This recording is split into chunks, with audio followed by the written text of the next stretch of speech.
Olá a todos, me chamo Aniela Branco, sou líder da área médica do time de imunologia da Johnson & Johnson e estamos aqui no terceiro episódio da série de podcast Siga Sem Pausa. Esse é o nosso último episódio e o tema hoje envolve nutrição em parceria com a Nestlé Health Science, e esse é um dos temas mais quentes nas redes sociais quando o assunto é doença inflamatória, por isso temos um grande time aqui hoje conosco. Então, eu apresento e é com grande prazer que estamos aqui com Daniela Magro, nutricionista e pesquisadora da Unicamp e coordenadora da Comissão de Nutrição do GDIB. Dr. Pedro Henrique Oliveira Brito de Alencar, gastroenterologista pela Santa Casa de São Paulo e preceptor do Ambulatório de Doenças Inflamatórias da Santa Casa. E Bruno Floresti, paciente com diagnóstico de doença de Crohn. Dr. Pedro, o que são as doenças inflamatórias intestinais, seus sintomas e suas características? Uma grande dúvida dos pacientes realmente é o que é que eu tenho, o que é isso, quais são essas doenças, né? Tanto quem tem quanto quem está em investigação. É uma grande dúvida.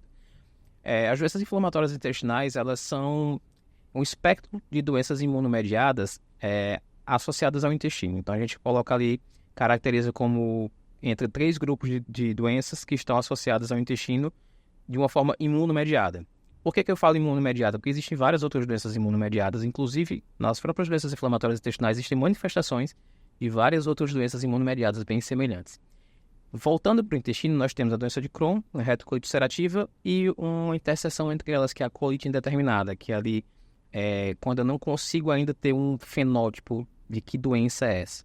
Que lado vai para uma doença mais tipo doença de Crohn, com um fenótipo mais penetrante, ou para um quadro de retocolite ulcerativa, por exemplo, com uma doença mais superficial na mucosa do intestino grosso.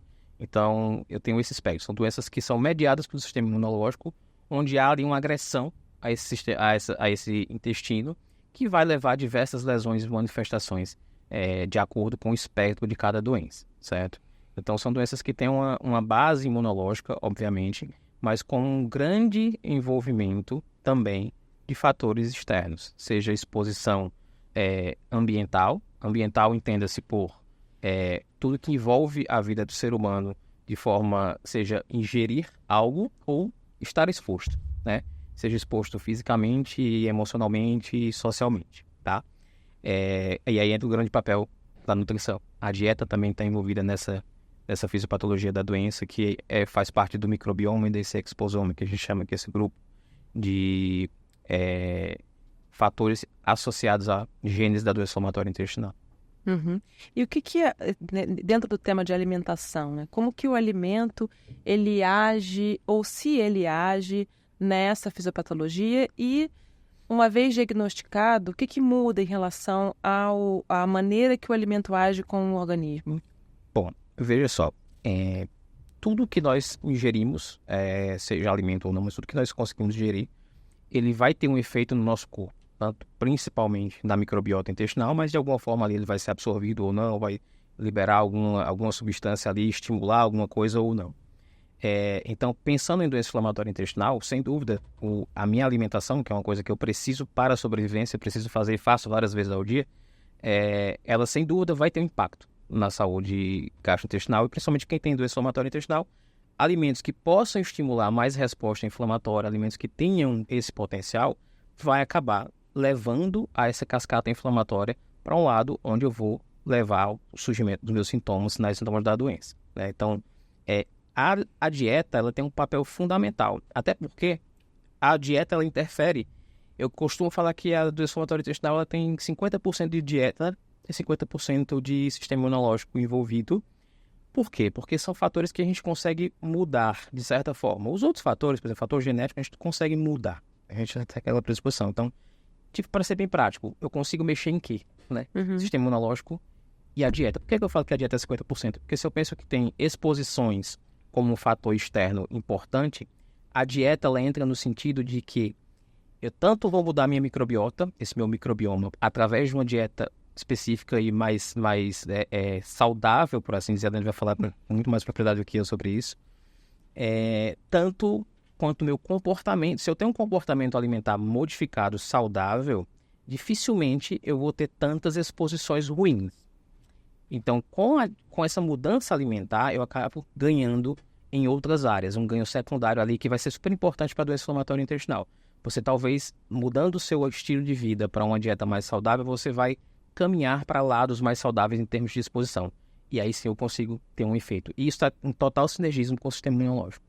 Então, não só o medicamento tem um papel fundamental, mas se eu não olho para esse outro lado, eu não faço esse outro lado, a grande chance de eu ter uma recidiva da doença, isso vai acontecer, o risco do medicamento em si não responder, até para otimização do tratamento, isso precisa estar junto, né? Sim. Então, eu creio que a dieta, sem dúvida, é ali 50% do que eu posso fazer pelo paciente, né? Porque ela vai me transportar para outro patamar. Sim.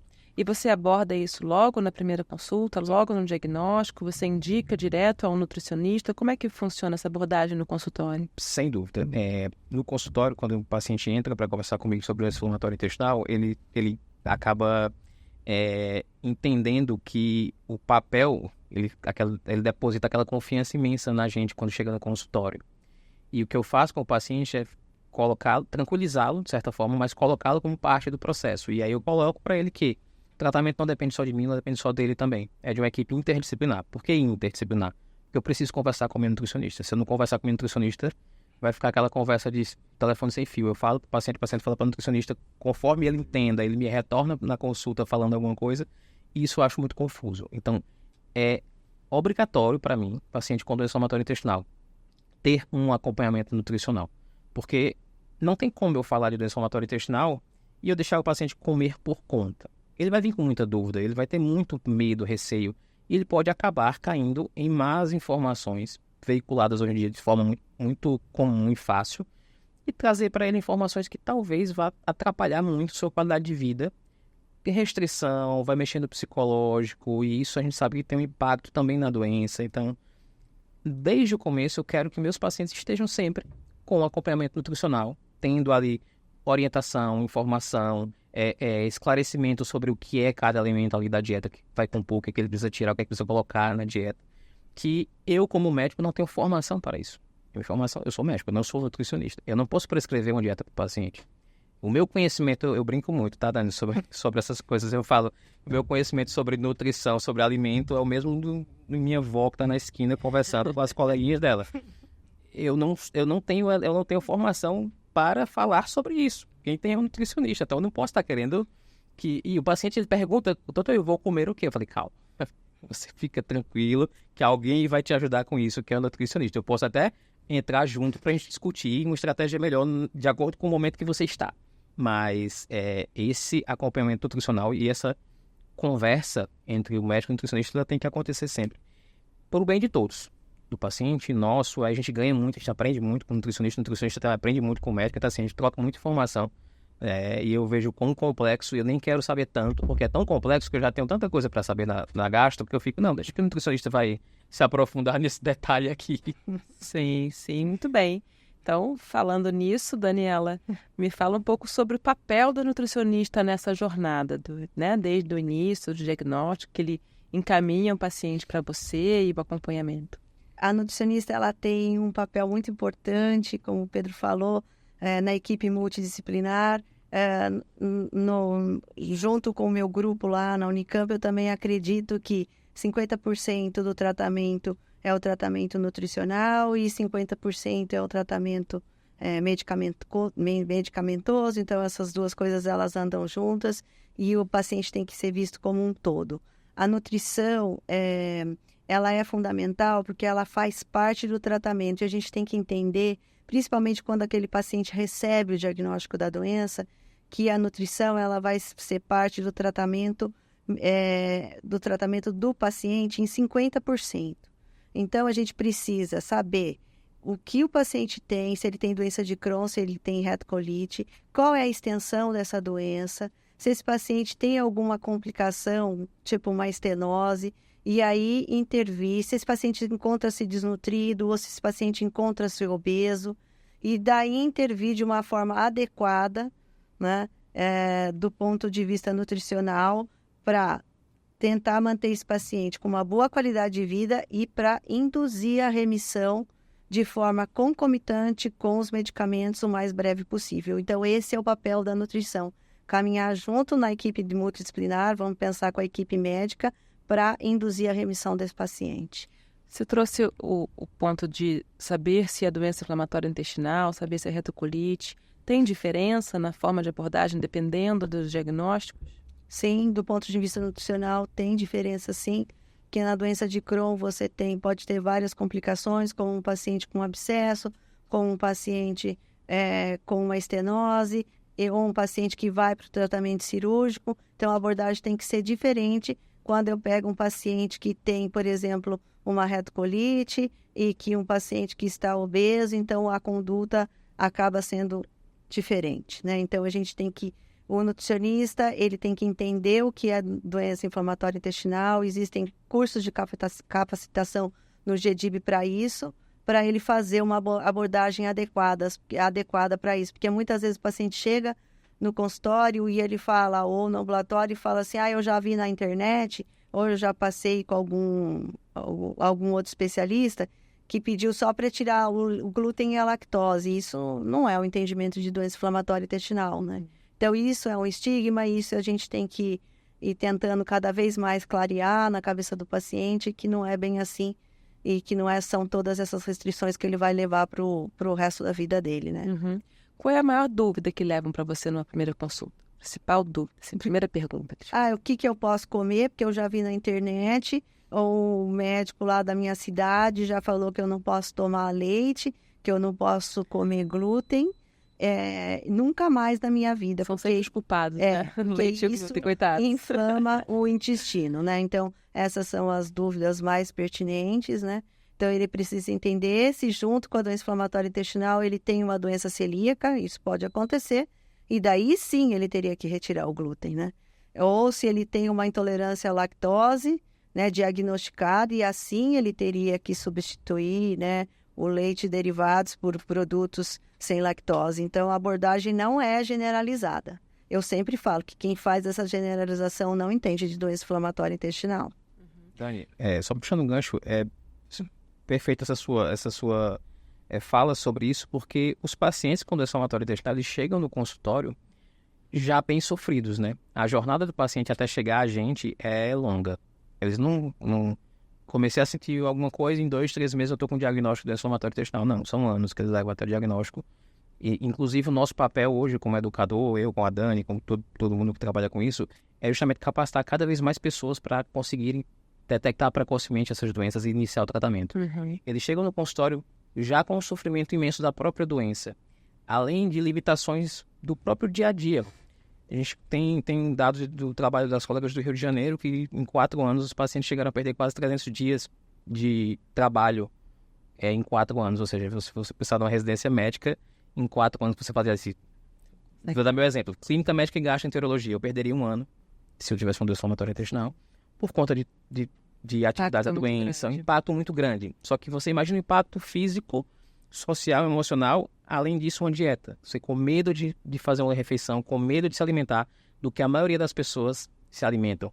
A gente tem um jovem paciente aqui, você imagina para ele, junto com os colegas dele, como que foi o impacto disso, de comer diferente dos colegas. E o nutricionista, ele chega justamente nesse momento para falar, olha, não é bem assim que a coisa anda. E o nosso papel como médico é justamente delegar isto para que o nutricionista realmente, que o paciente sinta esse conforto e essa segurança com o nutricionista. Uhum. Porque nós não conseguimos passar isso tão bem quanto o nutricionista consegue passar. Então, acho que esse papel de vocês é fundamental para desmistificar toda essa história sobre inflamação de glúten, lactose, etc. Isso é importantíssimo para ajudar os pacientes a ter uma remissão da doença e viver com a cabeça mais leve em relação a isso. Mas não vamos imaginar, não. Vamos perguntar para ele, né? Tuna, me conta um pouco da sua jornada, como é que você descobriu e a sua relação com a alimentação, né? Eu tenho doença de Crohn, foi descoberta com 11 anos e meio. E daí... Você tinha 11 anos e meio? 11 anos e meio. Daí, de início diagnosticou como retocolite, daí depois de 1 ano viu que era uma doença de Crohn. E foi uma jornada bem difícil porque eu tinha uma doença de Crohn de difícil controle. Então, todas as opções de medicamento que tinha, eu ia passando e não resolvia. Então, nisso eu fiquei muito desnutrido, estava com anemia, usava suplementação alimentar indicada para doença inflamatória. Até que, finalmente, quando estava com 20 anos, surgiu uma oportunidade de um tratamento que, felizmente, deu certo. E daí conseguiu controlar a doença. E teve um medicamento que começou a fazer efeito. E daí virou história, que daí fiquei 4 anos em remissão, daí depois entrou com esse novo medicamento. Daí agora já tô, em 2021, já tô mais 3 anos em remissão da doença de Crohn. Legal. E como é que foi pra você esse início? Você tinha 11 anos, né? A idade que a gente quer comer hambúrguer, comer cachorro-quente, tomar refrigerante. Como que foi essa aceitação pra você disso? Foi um choque muito grande, porque por mais que minha mãe tentasse, eu era aquelas crianças que gostavam de comer besteira, fast food, tomar refrigerante, e daí não pode absolutamente mais nada. Tá certo que daí quando você tá muito ruim, você fala, tem que mudar uma coisa mesmo. Mesmo assim, com 11 anos é ainda mais difícil de entender. E na época teve uma baita restrição, muita coisa. Mesmo porque quando você tá com a doença ativa e quando você tá em remissão, muda bastante a quantidade de coisas que você pode comer. Quando você tá em remissão é bem mais flexível. Sim. E você foi ao nutricionista logo de primeira? Demorou um pouco? Como é que foi isso? Então, eu teve problemas pra achar nutricionista. Que nem a doutora Daniela e o doutor Pedro estavam falando, tem que ser alguém que foi capacitado para isso. Daniela, esse ponto de capacitação, a gente não aprende isso na faculdade. Vocês não aprendem isso na faculdade, né? Isso realmente precisa ter uma maior disseminação desse conteúdo. Como é que funciona isso hoje? Então, o Bruno, né, ele tem doença há 15 anos. Há 15 anos atrás, eu trabalho com doença inflamatória intestinal há 26 anos, mas não tinham biológicos ainda nesse período. Né? Então, e não tinha muito material científico para trabalhar com isso. Então, há 15 anos atrás, quando ele começou, era a realidade. Não tinha profissional capacitado. Daí, na gestão do GDIB de 2019, foi criada a área de nutrição e na doença inflamatória intestinal. E nós fizemos os cursos de capacitação. Então, quem é sócio do GDIB, nutricionista que é sócio, ele pode fazer esse curso. Também a gente tem, vamos dizer, os congressos, os materiais, que a indústria também ajuda bastante na questão dessa capacitação desses profissionais. E então eu acho que a gente começou um trabalho de formiga em 2019, né, nesse tete a tete de falar, olha, você tem um nutricionista, então pede para ele se capacitar na doença inflamatória intestinal para fazer uma abordagem maior desses pacientes, né? Então, a gente começou com isso e, assim, hoje a gente tinha 4 nutricionistas sócios do GDIB e hoje a gente tem mais de 100. Então, isso já vai fazer diferença, mas 100 ainda é muito pouco, né? Mas no GDIB também nós fizemos as cartilhas, tem a cartilha de nutrição tanto para adulto como para criança, mas também diversas cartilhas. Para transplante, cartilha para gestante, cartilhas de prevenção. Então, é um material que a gente está devolvendo aí para a sociedade, né, para a comunidade científica também, para as pessoas se atualizarem, né? Mas é muito difícil ainda. E ficam esses jargões de que não pode comer isso, não pode comer aquilo. Eu entendo que na doença inflamatória intestinal, quando o paciente está em atividade da doença e ele está desnutrido, a abordagem nutricional é totalmente diferente, como o Bruno falou, em relação àquele paciente que está em remissão. Então, o paciente que está em remissão, ele tem uma maior flexibilidade em relação aos alimentos, mas tem alguns alimentos que esses pacientes, e assim como nós também, que não somos portadores de doença inflamatória intestinal, deveremos evitar, que são principalmente esses alimentos industrializados, os ultraprocessados. Então, isso não deveria fazer parte da nossa alimentação de forma mais abrangente. Deveria ser um consumo muito esporádico. Então, né? Exatamente, mas para a população de uma maneira geral. Uhum. E o que a gente vê é que esses alimentos ultraprocessados, em função dos aditivos alimentares contidos nesses alimentos, eles exacerbam a doença. Uhum. Né?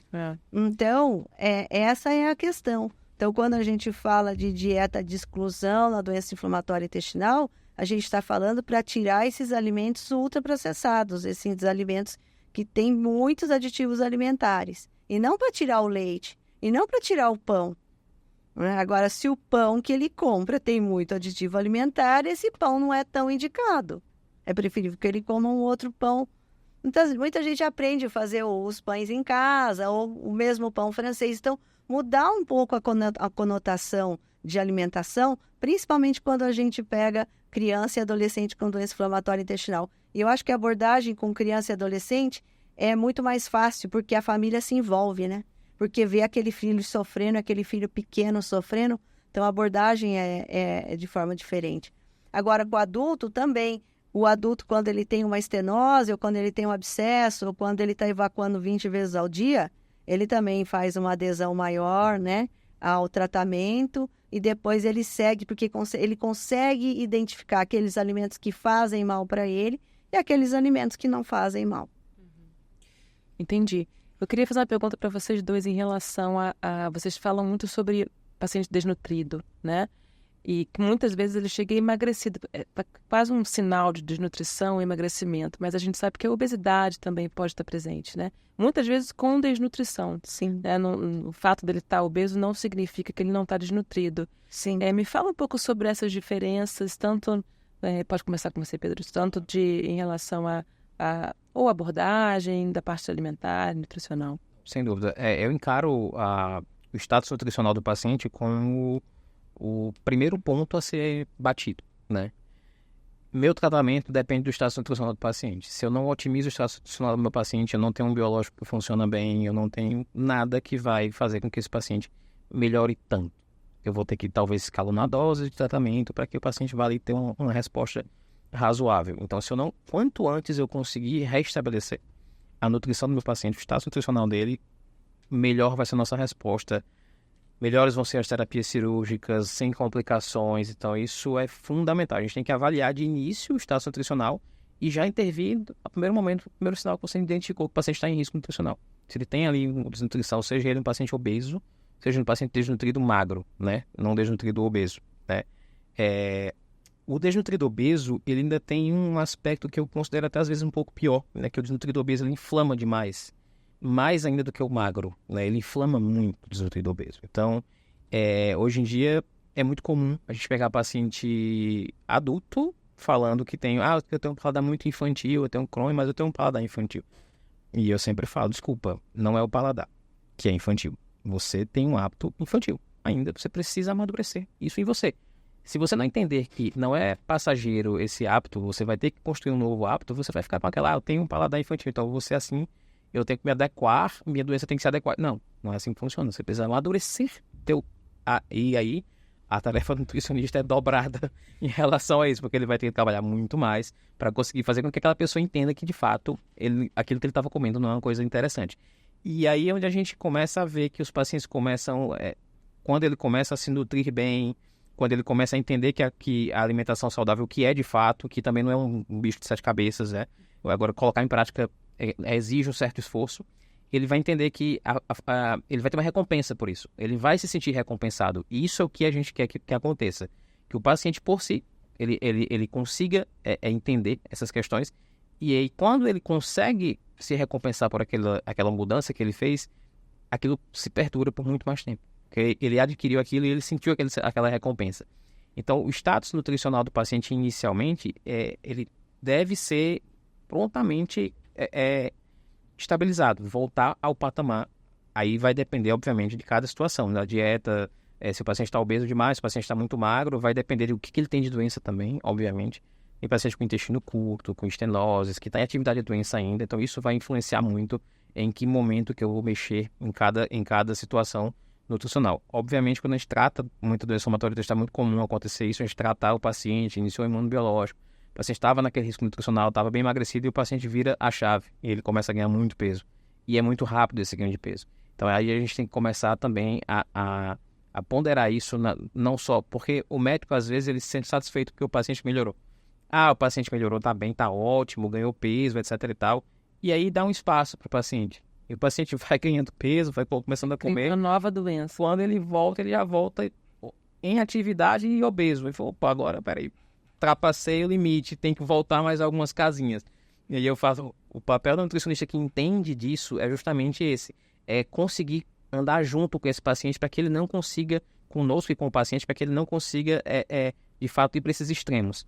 Porque a doença dele depende disso.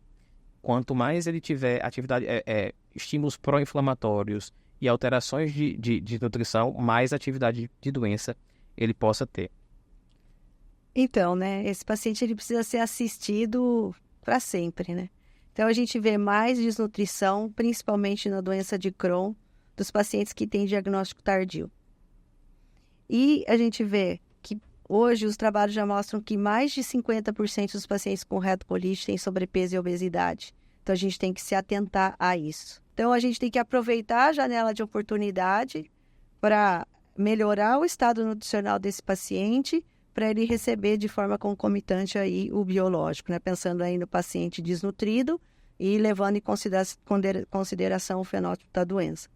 Por outro lado, a obesidade eu vejo como um problema pior. Por quê? Porque você já pega a retocolite ulcerativa, 50% com obesidade. A gente tem que pensar que, como o Pedro falou, o tecido adiposo, ele tem mais, quem tem mais gordura, tem mais TNF-alfa, tem mais citocinas inflamatórias como IL-1 e IL-6, tem um tecido mais inflamado, né? E já conta com mais a inflamação da doença inflamatória intestinal. Então, ali você junta, né, algumas citocinas e isso fica mais exacerbado. E daí você vai ter mais perda de resposta também do medicamento. Então, os guidelines, eles sempre dizem que paciente com obesidade tem que ser avaliado do ponto de vista nutricional para fazer o tratamento para perda de peso, né? Não com dietas mirabolantes, seguindo os guidelines para o tratamento da obesidade. Que o paciente tem que ter ciência que ele pode perder resposta ao medicamento, independente de qual medicamento, se ele continuar com aquele excesso de peso e principalmente a gordura visceral. Porque quem tem mais gordura visceral tem uma chance maior de falhar no medicamento. Então, eu sempre falo para o paciente, você precisa ser assistido por longo prazo. Você quer ser cuidado, mas você também precisa se cuidar. Porque é 50% a parte do paciente e 50% a nossa parte, né, da equipe multidisciplinar. Então, essa questão da obesidade, a gente tem que ser mais assertivo e esse paciente precisa fazer atividade física, principalmente em função dessa gordura visceral, né, porque o exercício físico ajuda bastante e melhora também a disposição desse paciente. Uhum. Muito bem. Que, de fato, é um dos sintomas mais frequentes que é essa indisposição, fadiga, né? Um dos mais difíceis de tratar também do paciente. E, de fato, a abordagem nutricional melhora muito a fadiga nos pacientes. Melhoram, e assim, não, mas ninguém encontrou nada nos meus exames. De fato, isso é uma coisa muito comum. Ninguém encontrou nada. Por que eu estou tão fadigado? E, às vezes, só esses ajustes nutricionais e você melhorar um pouco, como eu volto a falar, quando eu tenho um hábito saudável de vida, no caso, mudo para um hábito nutricional saudável de vida, eu vou puxar outras coisas. Então, eu vou dormir melhor.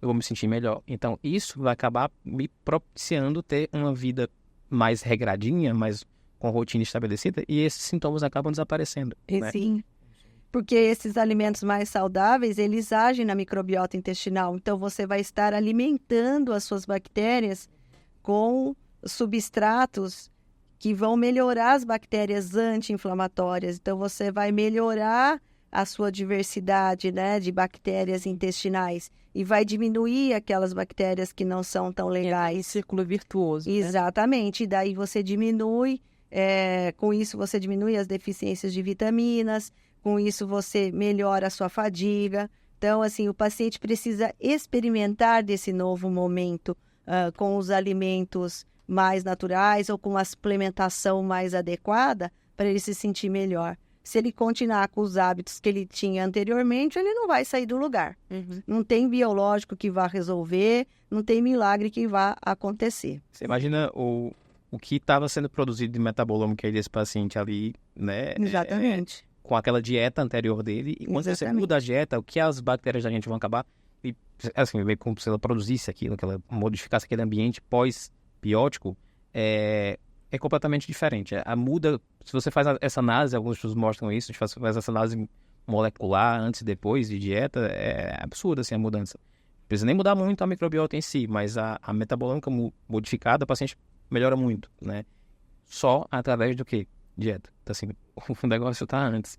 E não é qualquer dieta. Tá, não é qualquer dieta, não é restrição alimentar, a gente já viu que é péssimo para a microbiota intestinal, péssimo para o emocional, para o social. Então, isso é uma coisa que a gente meio que hoje estamos bem incisivos nisso. Não fazer restrição sem indicação adequada. Existem dietas restritivas, existem, obviamente, em algumas situações pontuais que devem ser acompanhadas por um profissional, por um tempo determinado. Lembrar que isso tem um tempo determinado também, né? Exatamente. Isso tem começo, sempre, tem começo, meio e fim. Né? E o fim não é ruim. E outra coisa, final triste, não. Se eu preciso dar uma dieta específica para esse paciente, é para aquele momento específico. Um paciente que está obstruído, ele não vai poder comer uma salada, né? Mas ele tem que entender que é aquele momento, e ele nem consegue ingerir, né? Então, eu tenho que entrar com suplementação para ele sair daquele quadro até ele ir para o tratamento cirúrgico ou até ele se recuperar. Então, o nutricionista, ele tem que ter noção de todo esse panorama, porque ele não sabe qual é o paciente que vai chegar com doença inflamatória intestinal no consultório ou no ambulatório e que tipo de abordagem ele vai ter que fazer. Então, isso tem que estar muito bem definido na cabeça do nutricionista, né? Ter diferentes perfis. Exatamente. Né? Ele vai se adequar a esses diferentes perfis. Sim. Mas e você, Bruno, ouvindo tudo isso aí, como é que foi a sua adaptação? Você hoje tem um complemento multidisciplinar, o que isso mudou na sua vida? Como que você procura a sua qualidade de vida?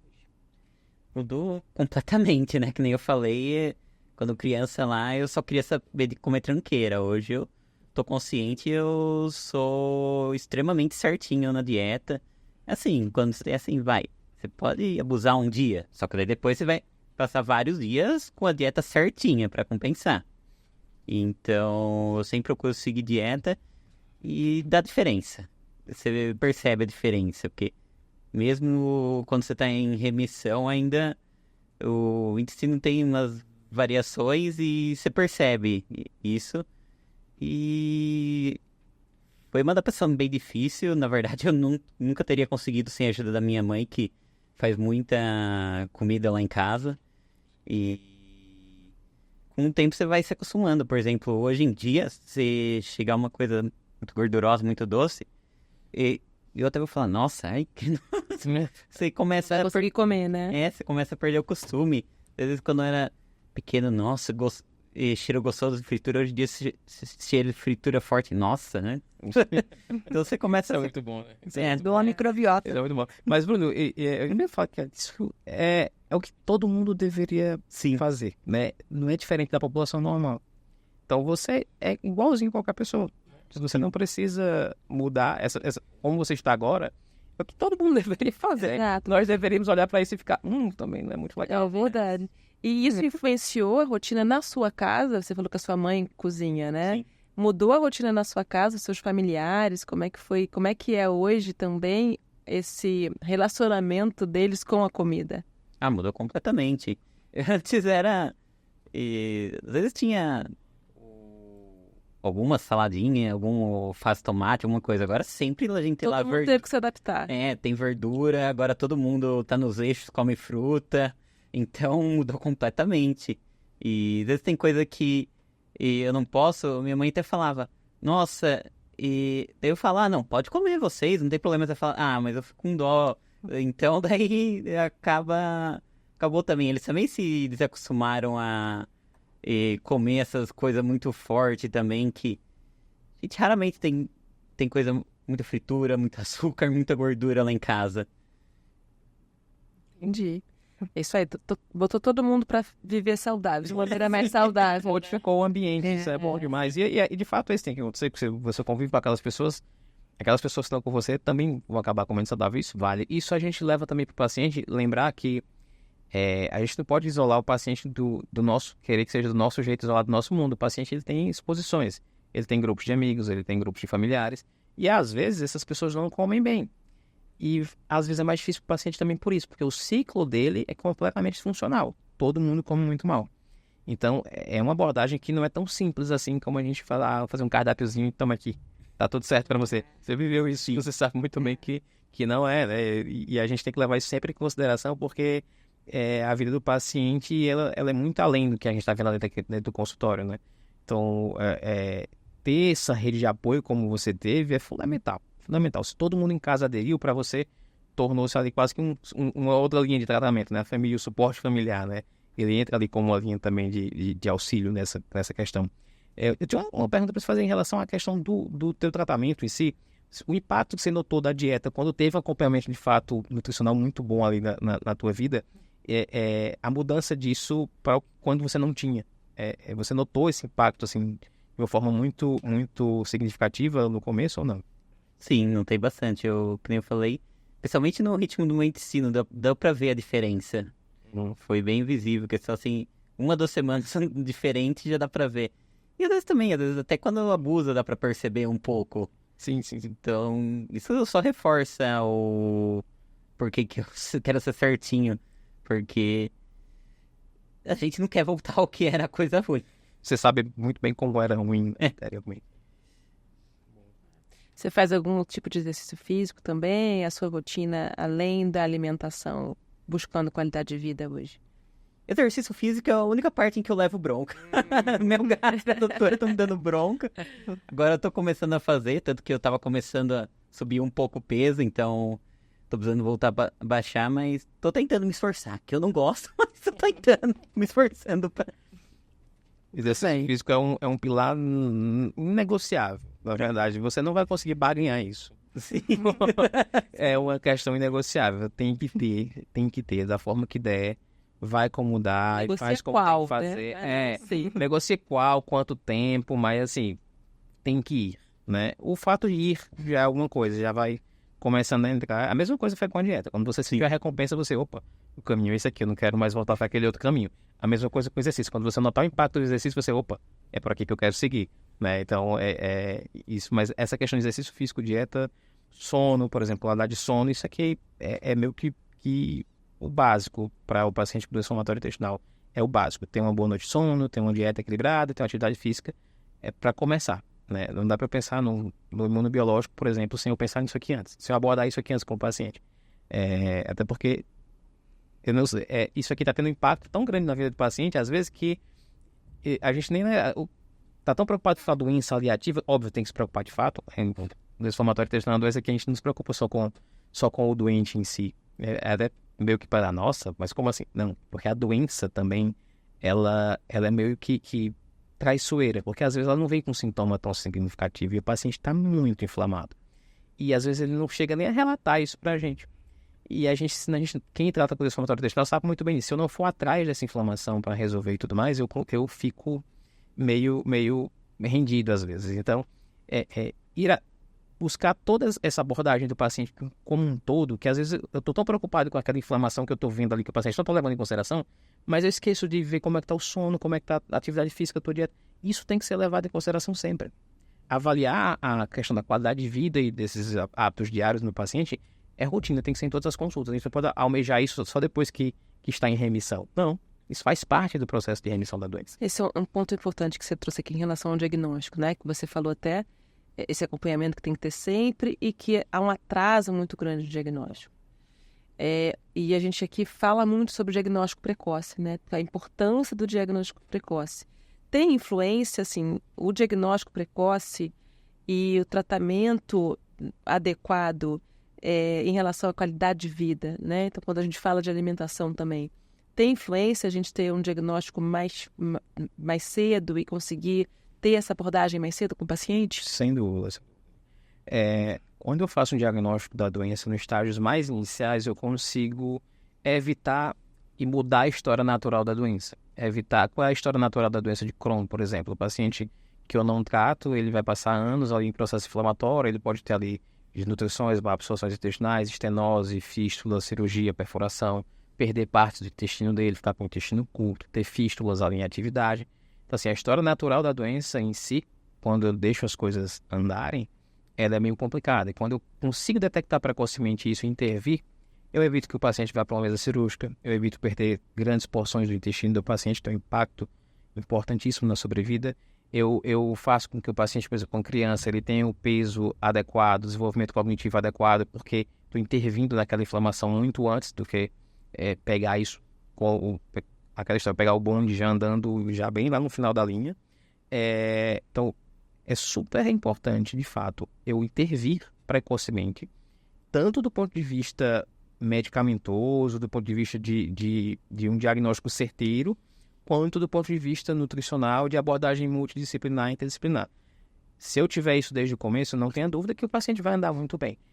Grande chance de andar muito bem. Agora, se esses pilares estão desajustados, as coisas começam a... O que a gente vê muito na prática, os pacientes levam anos, 5, 6 anos para chegar no diagnóstico, já chegam complicadas, já precisando de procedimento cirúrgico, que poderia ter sido muito evitado. E a gente tem que falar que isso é importante para o paciente, sem dúvida, porque a vida dele vai ser muito melhorada se eu conseguir diagnosticar precocemente. Mas do ponto de vista global, a gente tem que ver isso, encarar isso de uma forma como custos, né? Como sobrevida dos pacientes, a gente tem que ver isso de uma forma global também. Pensando nisso, se eu trato esse paciente precocemente, se eu tenho intervenção nutricional precoce, eu capacito pessoas para isso, eu vou conseguir evitar com que várias pessoas consumam tanto o sistema de saúde, gastando tanto, com tantas complicações assim. Então, Custos indiretos que a gente às vezes não consegue nem mencionar, né? Nem dimensionar. Exato. Até os gestores de saúde têm dificuldade, às vezes, de dimensionar o custo do paciente com doença inflamatória intestinal. É um custo imenso, que envolve, assim, muita coisa, né? Então, eu costumo falar que se tem alguma coisa que você tem que investir no diagnóstico precoce da doença inflamatória intestinal, é uma coisa dela. Isso é uma coisa que tem que ser investida, porque é uma doença que tem um impacto importantíssimo, tanto do ponto de vista físico para o paciente, quanto do ponto de vista financeiro para o paciente, para o sistema em si, né? Então, isso a gente tem que estar em mente que deve existir e, assim, isso está sendo otimizado. Então, os estudos estão voltando também para isso, para um diagnóstico mais precoce, para que a gente consiga buscar ali linhas de tratamento adequadas para cada paciente. Então, isso está avançando ainda. Mas a jornada atual que nós temos ainda é uma jornada lenta. Precisa de muita melhora para que a gente consiga diagnosticar precocemente. Se a Dani compartilha da mesma... Do ponto de vista de orientação nutricional, né? O que muda em termos de restrição quando você tem um diagnóstico mais precoce versus um diagnóstico já no momento mais delicado de doença? Quando você tem um paciente no momento mais delicado, você vai ter que apagar incêndio. E quando você tem um diagnóstico mais precoce, você caminha junto com a equipe multidisciplinar para induzir esse paciente à remissão e para ele seguir, né, o curso da doença, vamos dizer assim, de uma forma mais branda, porque daí ele já entra em remissão. Os pacientes que eu tenho diagnóstico precoce, eles entram em remissão mais cedo, né, no que consta aí nos estudos, entre 12 semanas, 24 semanas, né? E isso se perpetua. Agora, quando você pega um paciente que você tem que pagar incêndio, e daí você vai apagando incêndio porque ele tem fístula, porque ele fez um abscesso, porque ele fez uma estenose, daí ele vai para a cirurgia. Nos grandes centros na Europa, você tem sempre a equipe multidisciplinar e tudo é discutido de forma conjunta. Agora, aqui no Brasil, a gente vê ainda que, mesmo nos grandes centros, você não tem, muitas vezes, o nutricionista, você não tem o psicólogo para abordar esse paciente como um todo. Então, sempre fica um tratamento um pouco, né, deixando a desejar. Então, o que a gente tem que pensar é que a nutrição, principalmente quando esse paciente recebe, eu vou voltar a falar, o diagnóstico, tem que pensar que a nutrição ela faz parte do tratamento e ela é uma coadjuvante do medicamento. Então, se a gente consegue entender isso, o resultado vai ser muito melhor para o paciente. Muito bem. A gente está terminando, mas eu queria um momento mito-verdade aqui. Vou começar com o Bruno. Quando você recebeu o diagnóstico, que te falaram, olha, né, você vai ter que modificar sua dieta, qual foi uma coisa que você pensou que você não ia mais conseguir? Como é que era o mito? Acho que tudo. Tudo era mito. Porque não ia poder comer nunca mais sei lá, um bolo, Tem umas coisas que eu realmente nunca mais comi, inclusive por escolha própria, mas realmente, que nem eu disse, às vezes você pode comer uma coisa, abusar, só que você tem que ter ciência e daí fazer firme na dieta pra não deixar aquilo te prejudicar. Você pensou que você nunca mais ia comer bolo, mas você consegue comer hoje. Sim. Às vezes, por exemplo, ontem foi um dia que eu dei uma abusadinha. Eu vou a semana toda, dieta certinho, sem fazer nada. Tá certo. Daniela, quais as principais dúvidas que te trazem como mito? Assim, eu não posso comer isso, tirando o glúten e o leite, que já é característico de todo mundo, né? Todo mundo hoje faz dieta de glúten e leite. Algo que te trazem como dúvida constante, que é o mito. Por exemplo, os pacientes, eles falam assim, eu vou falar o contrário, que eles podem, por exemplo, devem tirar o leite e usar essas bebidas vegetais. Isso é um mito. É um mito porque é uma coisa que tem muito aditivo alimentar e vai prejudicar muito a microbiota desse paciente. Então, isso é um mito, que eu considero um mito, porque as pessoas precisam aprender a ler os rótulos, ver o que tem de aditivos alimentares, porque na doença inflamatória intestinal, isso vai prejudicar o paciente. Então, o que eu vejo como mito é substituir um alimento de verdade por um alimento industrializado que tem aditivo alimentar e que vai prejudicar o paciente. Isso que o Bruno falou de bolo, tem bolo toda semana na casa dele, mas a mãe dele faz o bolo.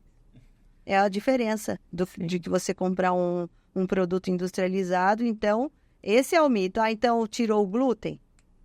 Tirou de forma errônea, né? Porque ali comprou um produto industrializado que tem muito aditivo e que vai prejudicar. Então, eu sempre falo para o paciente, tudo que se faz em casa, eu estou com vontade de comer mais esfirra, faz em casa e come. Não vai dar problema nenhum. Eu estou com vontade de comer qualquer coisa que você consiga fazer em casa, agora, daí vai ser melhor para o paciente. Eu sempre falo para o paciente, quando você estiver em remissão, se você tiver vontade de comer alguma coisa que te remeta, assim, um podrão, vamos dizer, se você comer uma refeição na semana, isso não vai te fazer mal. Não vai alterar toda a sua microbiota intestinal, porque ela já está aí reconstruída, né, com uma diversidade maior. Né? O problema é o erro sistemático e não o erro aleatório. Então, o que eu vejo como mais mito é tirar alguns alimentos in natura e substituir por alimentos processados ou ultraprocessados. Perfeito. E vitaminas?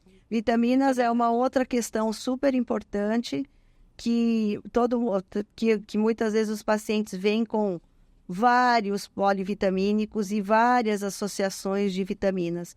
A recomendação do ECO, né, que é uma recomendação do Comitê Europeu de Doença Inflamatória Intestinal, só recomenda que você suplemente aquilo que está deficiente. E que está deficiente principalmente quando esse paciente está em remissão. Se ele está em atividade, ele não vai conseguir absorver. Né? Então, uma outra coisa que é mito é ficar dando superdose de vitaminas para esses pacientes. Então, você dosa a vitamina ou aquele mineral. Por exemplo, paciente que usou muito corticoide. Então, muitas vezes, ele pode ter deficiência aí de cálcio, então eu preciso avaliar isso e suplementar se for necessário, né? Ou fazer uma densitometria óssea, enfim. Mas só suplementar aquilo que está deficiente e monitorar esse paciente. Eu sempre falo que o paciente de doença inflamatória intestinal, ele casa com a equipe, né? Mas não vai poder separar da equipe. Ou senão ele separa e vai para uma outra equipe irmã, né? Em outro estado, em outra cidade, né? Em outro local. Então, essa questão das vitaminas é uma questão muito importante porque você vê pacientes com muita suplementação de vitaminas, de minerais e também de outros suplementos nutricionais que não tem nada a ver com doença inflamatória intestinal. Então, assim, quando que eu devo suplementar alguma coisa industrializada, vamos pensar do ponto de vista nutricional? Quando eu tenho evidência que aquele produto vai induzir a remissão do paciente. Se aquele produto não induz a remissão do paciente, não é para eu dar para o paciente. A única coisa que eu não abro mão e não é mito é a questão das frutas. esse paciente tem que comer no mínimo 3 frutas por dia. Por quê? Porque elas vão produzir metabólitos ótimos para os colonócitos, ou seja, elas vão melhorar muito a microbiota intestinal. Então, a única coisa que eu não negocio com os meus pacientes é que eles possam ficar sem frutas. Eles têm que ingerir frutas. E o que a gente observa é que os pacientes que têm doença de Crohn, eles não comem fruta. Eles vêm com esse perfil. Isso é uma boa parte. E fruta não faz mal, né? Vou deixar isso bem claro. Exatamente, Ninguém tem cirrose porque tem fruta. Exatamente. Gordura no fígado. É um mito. Exatamente. Não, porque eu comi muita melancia e fiquei cirrótico. Não existe, né? São outras coisas que são influências. Exatamente. Estão envolvidas com isso aí, né? Muito bom, muito obrigada. Chegamos ao fim desse terceiro episódio da segunda temporada do Siga Sem Pausa. Eu queria agradecer muito ao Pedro, a Daniela e ao Bruno por estarem aqui conosco. Espero que a gente tenha trazido bastante informação para todos os pacientes, pessoas que convivem, amigos. E nos procurem nas redes sociais, acessem os sites, Siga Sem Pausa. E muito obrigada por tudo. Até a próxima. Até a próxima. Obrigada. Muito obrigado pela oportunidade.